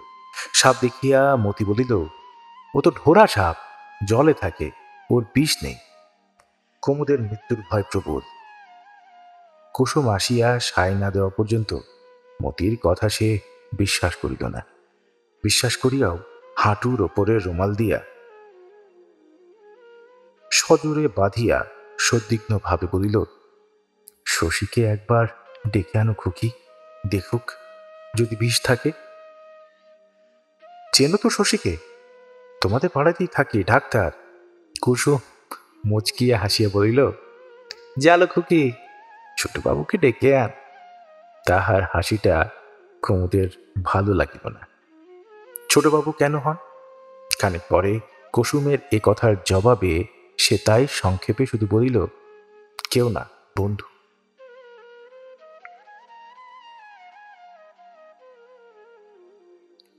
ছোটবাবু আমাদের বলতে গেলে একরকম আপন লোক, দুবেলা আসেন। এ কথা শুনিয়াও কুসুমকে হঠাৎ আত্মীয়া জ্ঞান করিয়া বসিবার মতো মনের অবস্থা কুমুদের ছিল না। সে বলিল, ধোড়া সাপের বিষ থাকে না কেন? সব সাপের কি বিষ থাকে? ধোড়া হলো জলের সাপ। আমায় একবার কামড়েছিল, হয়তো ওই সাপটাই হবে। একদিন খুব ভোরে এই পুকুরে নাইছি, বেড়াইতে বেড়াইতে ছোটবাবু এসে পুকুর পাড়ে দাঁড়িয়ে গল্প করতে লাগলেন। এমনি সময় সাপটা এখানে কামড় দিল। কুসুম তাহার লিভারটা দেখাইয়া দিল। তাহার বোধ হয় ধারণা ছিল মানুষের হৃদয়ের অবস্থানটা এইখানে। ছোটবাবুকে বললাম, সাপে কামড়েছে ছোটবাবু। শুনে ছোটবাবু মুখ হা হয়ে গেল। কি হয়ে গেল? কুমুদ কৌতূহল বোধ করতেছিল। শুকিয়ে গেল, ছাইবর্ণ হয়ে গেল। সাপের কামড়ে তোমার কিছু হলো না? কুমুদ তুমি বলায় কুসুম রাগ করিয়া বলিল, কথা বলতে সেখানে দেখছি তুমি ভদ্রলোক তো। তারপর দুজনেই দমিয়া যাওয়ার আর কথা হইল না।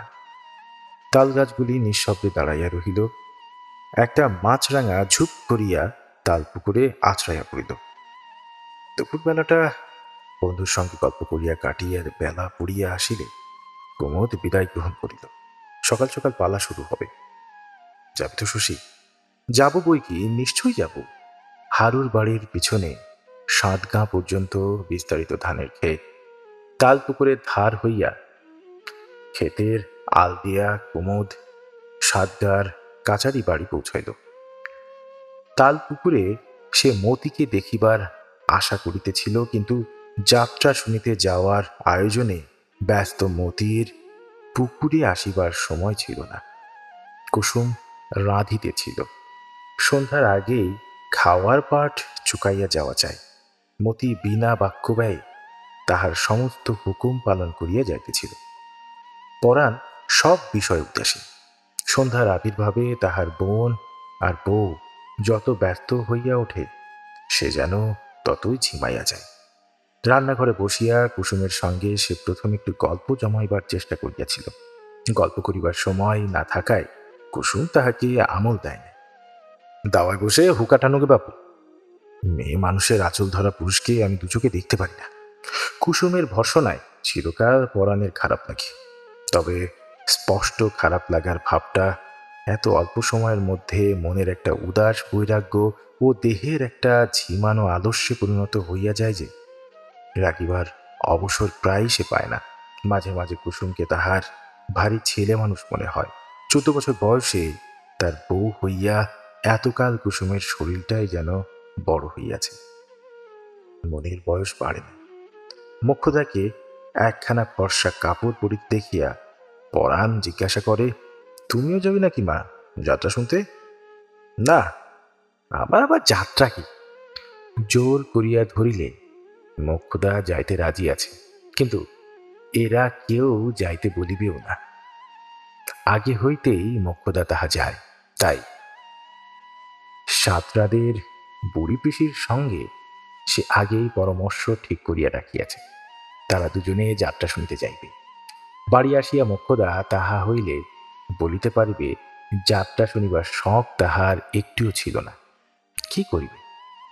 আর একজন টানিয়া লইয়া গেলে, জোর করিয়া টানিয়া লইয়া গেল। পরাণ বলে, ফর্সা কাপড় পরে তুমি তবে যাচ্ছ কোথা? সাতরাতের বাড়ি যাব বাবা। যদুর পিসি একবার ডেকেছি। কুসুম ছা করিয়া সামনে আসিয়া পড়ে। কাল যেও মা, কাল যেও, আমরা এখন বেরোবো, তুমি চলে সাতরাতের বাড়ি। বাড়িতে তাহলে থাকবে কে? মোক্ষদা তার কি জানে, যার খুশি থাক। তোমরা যাবে যাত্রা শুনতে, বাড়ির ব্যবস্থা তোমরাই করো বাছা, আমি তাই কি জানি। আমি বুড়ো মানুষ, সব ব্যাপারে আমাকে টানো কেন? আমি আছি নিজের সতেক জ্বালায়। কুসুম রাগিয়া বলে, জ্বালা বাপু সংসারের সবারই আছে, ঘরে বসে জ্বললেই হয়, এমন শত্রুতা করা কেন? আগেই জানি শেষকালেতে ফ্যাকড়া বাঁধবে। মোক্ষদা বোধ হয় একটু লজ্জা বোধ করে, হয়তো তাহার মনে হয় বুড়ো মানুষের যাত্রা শুনিতে যাবার জন্য এত কাণ্ড করা উচিত নয়। বাড়িতে থাকিতে রাজি হইয়া সে গুম হইয়া বসিয়া থাকে। রান্না শেষ করিয়া কুসুম স্বামীকে খাওয়ায়, তারপর ননদের সঙ্গে এক থালায় নিজে খাইতে বসে। পরাণ পেট ভরিয়া খায়। কুসুম আর মতির গলা দিয়া আজ ভাত নামিতে চায় না। ফেলা ছড়া করিয়া কোনো রকমে তাহারা খাওয়া শেষ করে।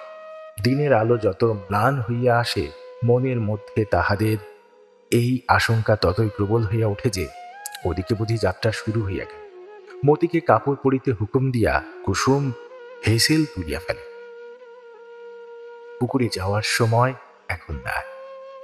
উঠানের এক কোণে ছাই ফেলা আম গাছটির তলে বসিয়া বাসন কখানা কুসুম তাড়াতাড়ি মাজিয়া নেয়। ওই সুবিধাটুকুর ব্যবস্থা সে সেই বিকালেই করিয়া রাখিয়াছে। দু কাকে দুই কলসি বাহিয়া কত জল তুলিয়া কুসুম যে আজ হাড়ি গামলা সব ভর্তি করিয়াছে। মতি বলে, আমিও হাত লাগাইব, শিগগির হয়ে যাবে। হ্যাঁ, না, মতি তাড়াতাড়ি কাজ করিতে পারে এ বিশ্বাস কুসুমের নাই। 1 মিনিটের কাজে মতি 10 মিনিট লাগাইয়া দিবে। যা বললাম তাই কর তুই, কাপড় পরতেই তো 10 ঘন্টা। এক সময় গোধূলি শেষ হওয়ার আগেই কি করিয়া কাজ শেষ হয়, বাকি থাকে শুধু এটা আর ওটা। যা করিলেও চলে, না করিলেও চলে। কুসুমের তাড়ায় পরাণ ও মতি দুজনেই সাজ অসমাপ্ত করিয়াছে। নিজে সাজিতে গিয়া ওদের দুজনকে দেখিয়া কুসুম এতক্ষণে একটু হাসিল। শার্টের ওপর উড়ানি চাপানোই পরাণকে একেবারে বাবু বাবু দেখাইতেছে, আর দূরে শাড়ি পরিয়া মতি হইয়াছে সুন্দরী।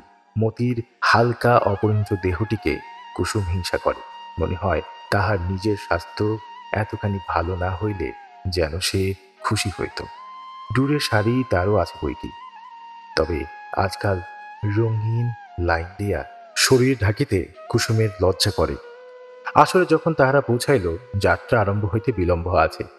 চিকের আড়ালে জায়গার জন্য কলহ শুরু হইয়া গিয়াছে ইতিমধ্যে। সকলেই চিক ঘেঁষিয়া বসিতে চায়। 11 বছরের সদ্য পর্দা পাওয়া মেয়ে হইতে তাহার 50 বছরের দিবিদিমা পর্যন্ত এসব বিষয়ে কুসুম ভারী ওস্তাদ। সকলকে ঠেলিয়া ঠুলিয়া সেই যে সে চিকের কাছে প্রথম সারিতে একটা 10 ইঞ্চি ফাঁকের মধ্যে নিজেকে গুজিয়া দিল, কেহ আর তাহাকে সেখান হইতে নড়াইতে পারিল না। মতি তাহার পিঠের সঙ্গে মিশিয়া সংস্কৃত সাহিত্যের সূচের পিছনে সুতা চলার উপমার মতো আগাইয়া আসিয়াছিল। কুসুমের পিঠ ঘেঁষিয়া সে একরকম চরণ দত্তের গৃহিণীর কোলের উপরেই বসিয়া পড়িল। চরণ দত্তের গৃহিণী তাহাকে ঠেলিতে আরম্ভ করায় কুসুমের কোমর সে জড়াইয়া ধরিল প্রাণপণে। কুসুম মুখ ফিরাইয়া চোখ রাঙাইয়া চরণ দত্তের গৃহিণীকে বলিল, মেয়েটাকে ঠেলছ কেন? কেন ঠেলছ? গাল দিলে ভালো হবে? সরে বসো, জায়গা দাও। সবাই বসবে, সবাই দেখবে, তোমার একার জন্য তো যাত্রা নয়। কুসুমকে মতির এত ভালো লাগিল, কুসুমের কাছে মতি এত কৃতজ্ঞতা বোধ করিল। যাত্রা শুরু হওয়ার একটু আগে কুসুম বলিল, ওই দেখ মতি, ছোটবাবু। দেখেছি। এত লোক, এত আলো, এত শব্দ, মতির নেশা লাগিয়া গিয়াছিল। পাট করা মুগার চাদরটি কাঁধে দেওয়া শশীকে ভারী বাবু দেখাইতেছে। সে আসরে আসিয়া দাঁড়ানো মাত্র মতি তাহাকে দেখিতে পাইয়াছিল। স্বয়ং শীতলবাবু তাহাকে ডাকিয়া কাছে বসাইলেন দেখিয়া শশীর সম্মানে মতিরও সম্মানের সীমা নাই। শামিয়ানার তলা ভরিয়া গিয়া খোলা আকাশের নিচে পর্যন্ত লোক জমিয়াছে। দুজন স্থল কায়া গৃহিণীর মাঝে পড়িয়া মতির গরম বোধ হইতেছিল। এদিকে একসময় বাজনা বাজিয়া ওঠে, কনসার্ট ঐকতান।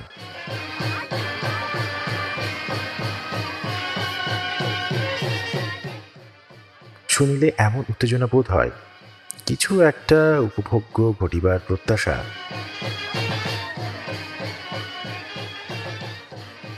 তারপর বাজনা থামিয়া যাত্রা শুরু হল। 16 জন সখী আসিয়া নৃত্য আরম্ভ করে।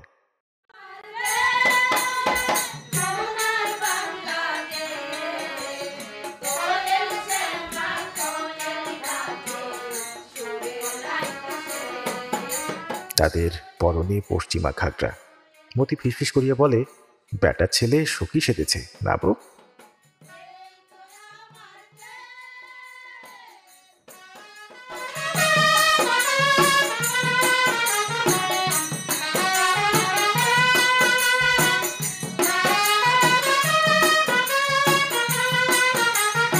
সখীরা নাচিয়া গেলে প্রবেশ করেন জনা ও অগ্নিদেব। জনাকে দেখিয়া মতির সন্দেহ হয়, ও নিশ্চয় মেয়ে মানুষ। ও না, তোর মাথা, চুপ কর, শুনতে দে। প্রবীরের প্রবেশ তৃতীয় দৃশ্যে। গঙ্গাদেবীর পুত্রঘাতী অর্জুনকে যথাবিধি শাস্তি দিবার প্রতিজ্ঞামূলক এক পৃষ্ঠাব্যাপী স্বগত উক্তির পরে প্রবীরকে দেখিয়ায় আসর মুগ্ধ হইয়া যায়। কি স্মার্ট সাজ পোশাক, কি লালিত্যময় যৌবন মূর্তি, তলোয়ারটা কি চকচকে। কথা যখন সে বলে, আসর একটা শিহরণ বহিয়া শ্রোতারা যেন পরম আরাম বোধ করে। জমিবে, প্রবীরের পাঠ জমিবে, খাসা জমিবে। যেমন রাজপুত্রের মতো চেহারা, তেমনি চমৎকার গলা। প্রবীরের প্রিয়া মদন মঞ্জুরিও আসরে আছেন। এত লোকের মাঝে এ যেন একান্ত নির্জন রাজোদ্যান। এমনি নিঃসংকোচ নির্ভুল আবেগমথিত স্বরে প্রবীর তাহাকে ভালোবাসিতে থাকে। যাত্রার আসরে হাত ধরার অতিরিক্ত প্রেম স্পর্শ নিষিদ্ধ। সেজন্য প্রবীরের কোনো অসুবিধা আছে মনে হয় না। শুধু কথায়, শুধু অভিনয় এতগুলি লোকের মনে সে বিশ্বাস জন্মায়া দেয় যে তাহারা দুজন এক দেহ এক প্রাণ। অবাক হয় কুসুম আর মতি। কুসুম বলে, বলো, এ যে সেই লোকটা। মতি বলে, কি সুন্দর করছে বউ, মনে হচ্ছে যেন সত্যি। কুসুম একটু হাসে, যেন তোর সঙ্গেই করছে না। মতি জবাব দেয় না, শোনে। প্রবীর বলে, রাগ করিয়াছ? কেন রাগ করিয়াছ অবোধ বালিকা? কেন এই অভিমান? দু চোখে কেন এত ভর্সনা? মুখে মেঘ নামিয়াছে, দুলে দুলে ফুলে ফুলে উঠেছে বুক, দেখে মনে হয় আমি যেন বকিয়াছি তোরে, মন্দ বলিয়াছি। এই গাম্ভীর্য হাসিহীন এত কতরটা ফুলে কি মানায় সখী? মানায় কুসুমে? আমি তোরে ভালোবাসি, সত্যি কহিয়াছি, প্রাণ দিয়ে ভালোবাসি তোরে, সাক্ষী নারায়ণ, সাক্ষী মোর হৃদয়ের।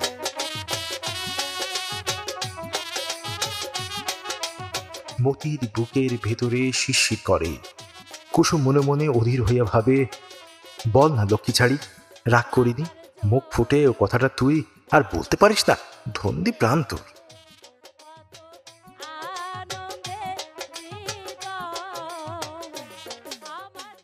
রাত ৩টা অবধি যাত্রা শুনিয়া আসিয়া ঘুম ভাঙিতে পরদিন সকলেরই বেলা হয়।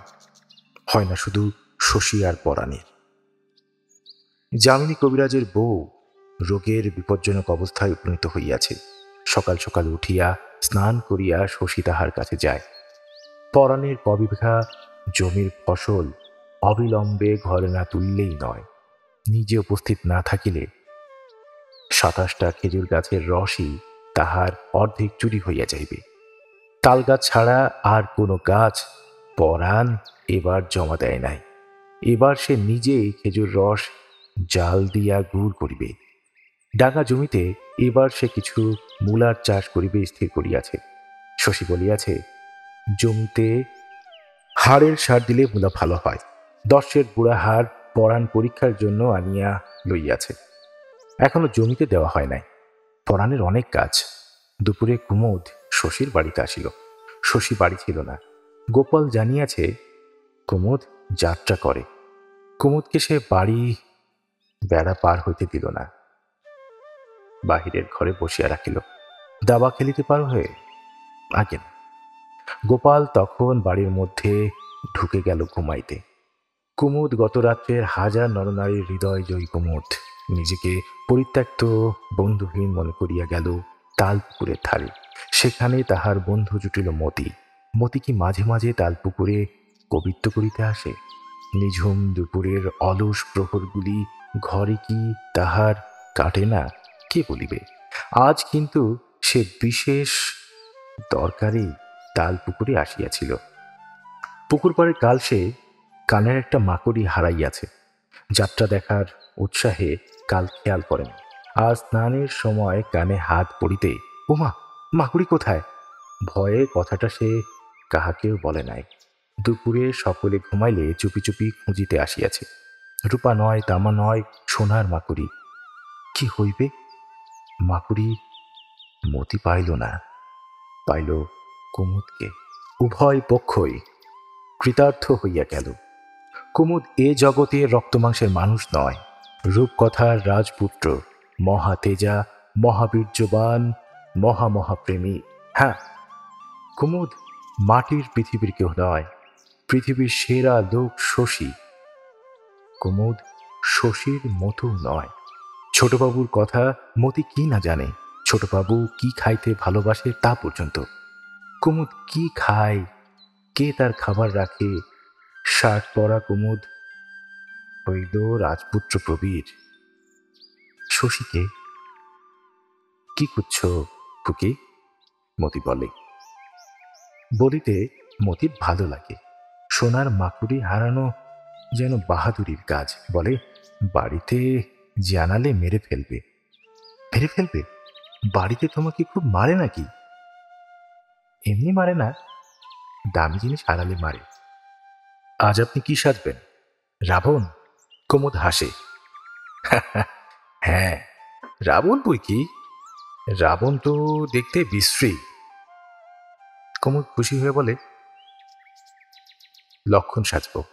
মতি উৎসুক হইয়া জিজ্ঞাসা করে, উর্মিলা কি সাজবে? কাল যে আপনার বউ সেজেছিল সে? আচ্ছা, ও তো ব্যাটা ছেলে। হ্যাঁ, কুমুদ বলে, ব্যাটা ছেলে বই কি। মতির সঙ্গে কুমুদও মাকুড়ি খোঁজে। তালপুকুরের ভাঙাচোরা ঘাট হইতে তালবনের মাঝামাঝি পর্যন্ত পায়ে চলা পথে দুধারে বাড়ির কাছে পৌঁছাইয়া যাইবার ভয়ে মতি বলে, ওদিকে নেই। আমি ভালো করে খুঁজেছি। ভাবে প্রবীর চলিয়া গেলে এখান হইতে বাড়ি পর্যন্ত সে নিজেই খুঁজিয়া দেখে। খুঁজিতে খুঁজিতে দুজনে আবার ঘাটে ফিরিয়া যায়। মতি বলে, কোথায় পড়ে গেছে কে জানে, ও আর পাওয়া যাবে না।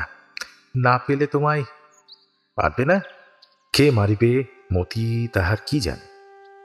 একজন কেউ নিশ্চয় আছে, তবে তো মুশকিল।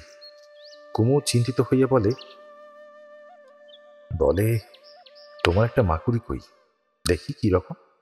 অন্য মাকুড়িটি মতি আঁচলে বাঁধিয়া রাখিয়াছিল, খুলিয়া দেয়। খুবই সাদাসিধে মাকুড়ি।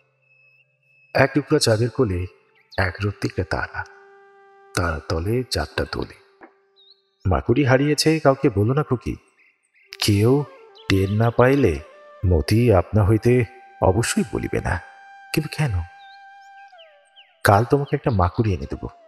মতি অবক হইয়া যায়। পাবেন কোথায়? কেন, গায়ে তোমাদের গয়নার দোকান নেই? কিনে আনবেন। মতির মনে হয় মাকুড়ি কেনার আগে প্রবীর তাহাকে কিনিয়া ফেলিয়াছে। তাহার মাকুড়িটা পকেটে ভরিয়া কুমুদ চলিয়া গেলে পুকুর ঘাটে বসিয়া বসিয়া সে এই কথাটাই ভাবি। তাহাকে একটা মাকুড়ি দেওয়া প্রবীরের কাছে কিছুই নয়। আরো কত মেয়েকে সে হয়তো অমন কত দিয়াছে। বেশি না থাক, যাত্রার দলে দু একটা মেয়েও কি নাই?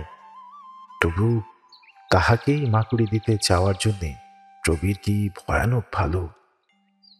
আজ তাহাদের যাত্রা শুনিতে যাওয়া বারণ, পরাণ নিষেধ করিয়া দিয়াছে। রোজ রোজ যাত্রা শোনা কি?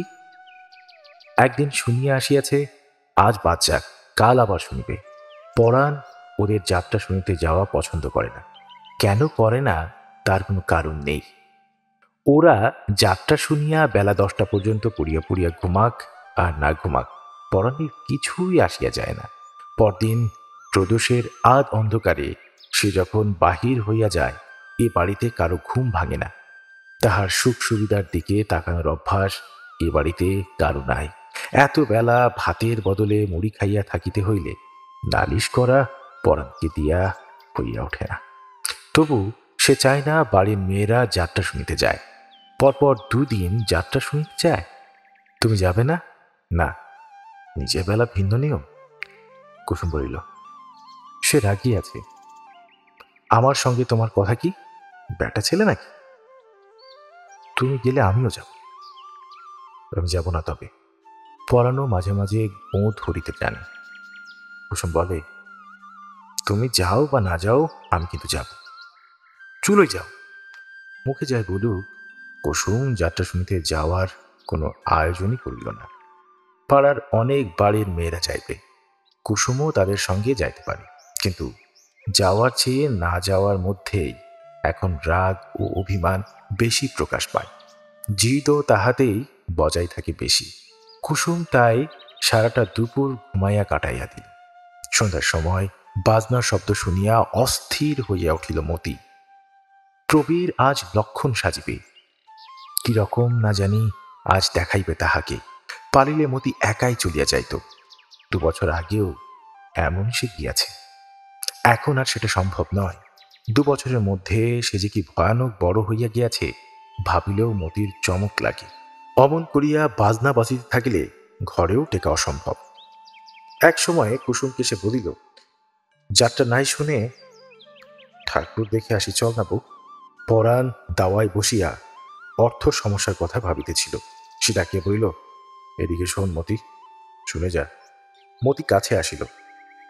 কি বলছিলি? ঠাকুর দেখতে যাব। ঠাকুর দেখতে যাবি? আচ্ছা চল, একটু যাত্রাও শুনে আসবি অমনি। পরাণ এমনি ভাবে একরকম স্পষ্টই হার স্বীকার করিল, কিন্তু কুসুম আর যাইতে রাজি নয়। এখন খাওয়া দাওয়া সারিয়া পান সাজিয়া যাইতে যাইতে পালা শেষ হইয়া যাইবে না?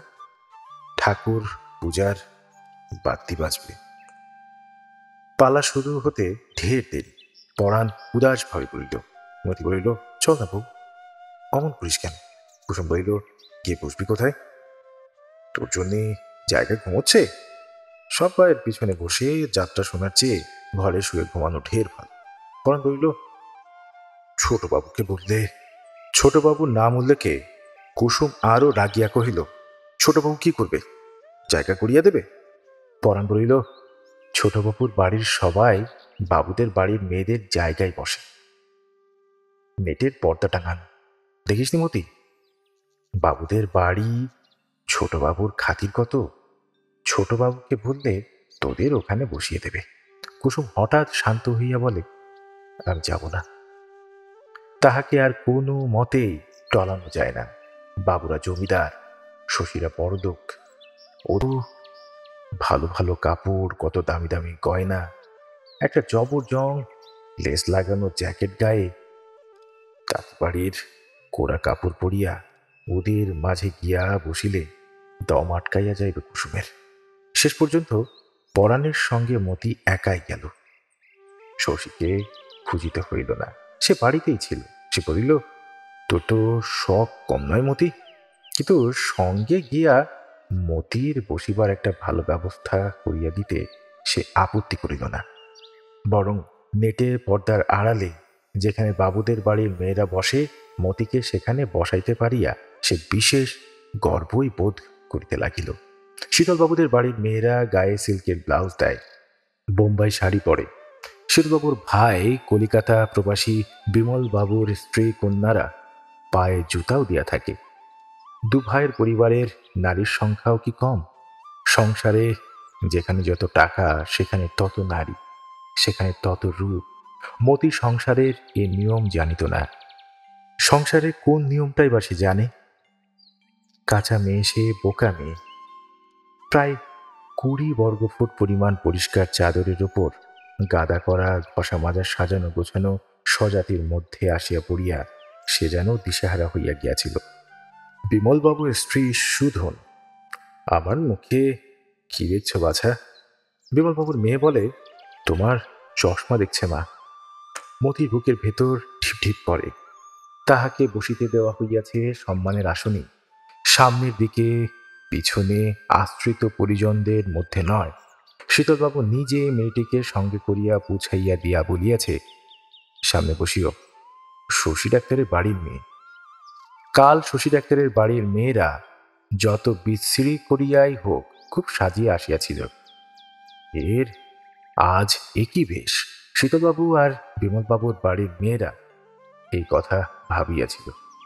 তাহারা কাপড় চেনে, গয়না চেনে, নিজেদের ঘষে এবং মাজে। ও মেয়েটা ধরতে গেলে রীতিমতো নোংরায়। শীতলবাবুর পুত্রবধূ গতবার ছেলে হওয়ার সময় বাজিতপুরের সিভিল সার্জন আসিয়া পড়ার আগে শশীর হাতেই জীবন সমর্পণ করিতে বাধ্য হইয়াছিল। বিছানায় শুইয়া শুইয়া নভেল পড়ার সে কি ভীষণ শাস্তি! যাই হোক, ছেলেটি ঝির কাছে দোতলায় এখন চোখ বুজিয়া ঘুমাইতেছে। সিভিল সার্জন করিয়াছিল প্রচুর। ছেলেটা একরকম শশী ডাক্তারের দান বই কি। শীতলবাবুর পুত্রবধূ তাই একসময় মতিকে কৌতূহলের সঙ্গে জিজ্ঞাসা করিল, শশী ডাক্তার, তোমার কি হয় গো? কেউ না। ওমা, কেউ না? এই রাত্রে তুমি পরের সঙ্গে যাত্রা দেখতে এলে? পর কেন? দাদার সঙ্গে এসেছি। তোমার দাদাকে? কাদের বাড়ির মেয়ে তুমি? আমি ঘোষ বাড়ির মেয়ে। আমার বাবা স্বর্গীয় হারানচন্দ্র ঘোষ। কথাটা শীঘ্রই রটিয়া গেল। হারু ঘোষের মেয়েকে তাদের মধ্যে গুজিয়া দেওয়ার স্পর্ধায় শশীর ওপর শীতলবাবু আর বিমলবাবুর পরিবারের মেয়েরা বিশেষ অসন্তুষ্ট হইলেন। মতির কাছে যাহারা ছিলেন তাহারা বাড়ির মধ্যে যাওয়ার ছলে উঠিয়া গেলেন এবং ফিরিয়া আসিয়া অন্যত্র বসিলেন। হাত পা ছড়াইয়া আরাম করিবার সুযোগ পাইয়াও মতির কিন্তু আরাম হইল না। অবহেলা অপমান বুঝিতে না পারার মতো বোকা সে তো নয়। এদিকে শশী মাঝে মাঝে সাজ ঘরে যায়। কুমুদকে প্রশংসা করিয়া বলে, বেশ হচ্ছে কুমুদ, তুই কলকাতা থিয়েটারে গেলি না কেন? কুমুদ খুশি হইয়া বলে, ভালো হচ্ছে। হ্যাঁ হ্যাঁ, 14 বছর উপোস করতে হয়েছে ভাই, তবু এখনো বৌদিকে রাবণের হাত থেকে উদ্ধার করতে পারিনি। অযোধ্যায় ফিরিয়ে নিয়ে গিয়ে দাদাকে রাজা করতে পারলে বাঁচি। কুমুদ হাসে। খানিক পরে অশোক বন থেকে বৌদিকে আনতে যাব। রাবণ বধ হতে বেশি দেরি নেই। সে সিনটা দেখিস। আরে এই তোদের গায়ে গয়নার দোকান আছে? শশী বলিল, গয়নার দোকান? গয়নার দোকান কোথায় পাবো? দুটো স্যাকরার দোকান আছে, ফরমাস দিলে গয়না তৈরি করে দেবে। ছোট ছোট দুটো একটা গয়না সময় সময় তৈরি করেও রাখে হয়তো। দোকান করার মতো কিছুই নয়। গয়না কিনবে নাকি? কিনবো? আমি? কেন? গয়না কিনবো কেন? শশী একটু বিচলিত হয়। কুমুদ গয়নার দোকানের কথা জিজ্ঞাসা করিয়াছে কেন? তাও এক কথা বলিতে বলিতে হঠাৎ জিজ্ঞাসা করিয়াছে। কি ভাবিতেছে ও? শশী ভাবে, সৃষ্টির ছাড়া গোয়ার ছেলে, জগতে এমন কাজ নাই যা করে না। ওই সব করিয়াই যেন সুখ পায়, কিন্তু গয়নার দোকানের খবর নাই কেন?